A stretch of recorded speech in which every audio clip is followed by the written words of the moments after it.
Hey there, this is a update and me sharing my thoughts and feelings. Okay, so I have been listening to the audiobook of this book, which is The Body Keeps the Score. And the premise is that even if you do not remember the abuse that was perpetrated against you, it remains in your body somewhere and is stored in your body, and how your brain makeup is radically altered, and it is possible to heal from this and get over it, but it requires a lot of work.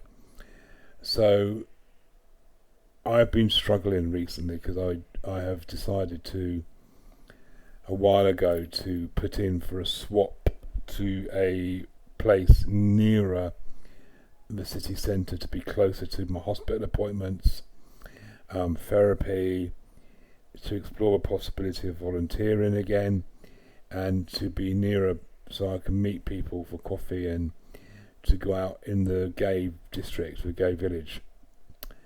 And that's dragging its heels, and I need also to look at doing a swap. So I'm having people help me decorate, hence the yellow disappearing behind me. My flat, because people seem very, very fussy and they want like a showroom, show house type place to swap, i.e. perfect. So I'm feeling overwhelmed by that, and my neurofibromatosis has been very painful. So I've just felt really triggered recently. I'm back on the steroids again.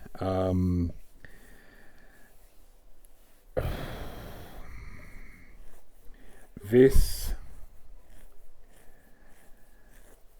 desire I have, or this belief I have, that I need to get absolutely massively built to be attractive to other men, because I can't do anything about my looks.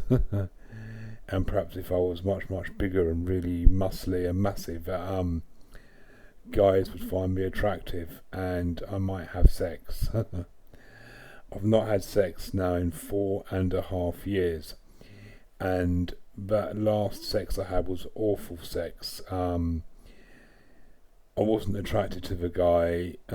He came over, and it was just awful. The last sex I had, which I think the last two sexual encounters I had of any insignificance, didn't go anywhere, so there wasn't any follow-ups or anything. So I'm feeling really unattractive, unwanted, unappealing, and repulsive to gay men, especially the gay guys I like.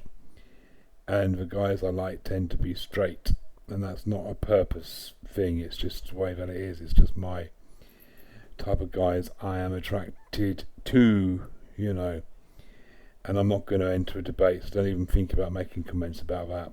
I've tried to strike up sexual relationships with people that I weren't attracted to, because they were nice people or because whatever, and it didn't work out at all. One guy ended up being an alcoholic, the other guy was just really passive aggressive all the time. So I feel really hopeless at the moment as well, and I've almost finished my book and I'm really struggling to finish the last bit of it, and just thinking, what am I going to do in terms of how I edit it all down, and whether anyone will publish it or who will read it, and is there any different that will make it into people's consciousness to buy and read and all that. So it's just a real struggle at the moment. My skin is itching, and I just feel, there's no advice that anyone can give me that will make it better. I need something practical, physical thing to change in my life. Something reasonably significant as well. I just feel overwhelmed with things, and I just feel I'm just sick and tired and exhausted from always trying to be better, to get better, to manage my complex post-traumatic stress disorder, to be a better functioning human being, a more productive functioning rational human being, and I'm exhausted from it.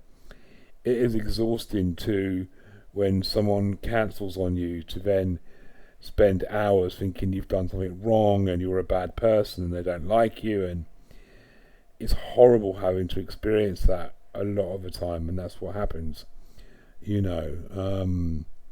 As much as I appreciate people being in my life and the positivity around that, for me it's very challenging to have relationships and friendships with people because I don't truly believe they like me, and I often question why they want to be with me and spend time with me. And if something happens and they let me down or they can't do something, I then take it very personally and blame myself. It's exhausting, trying to be rational all the time and tame that thing. I've not yet finished this audiobook. It is very good, and hopefully it will recommend some things for me to look at and pursue in terms of managing myself a lot better. Anyway, there you go.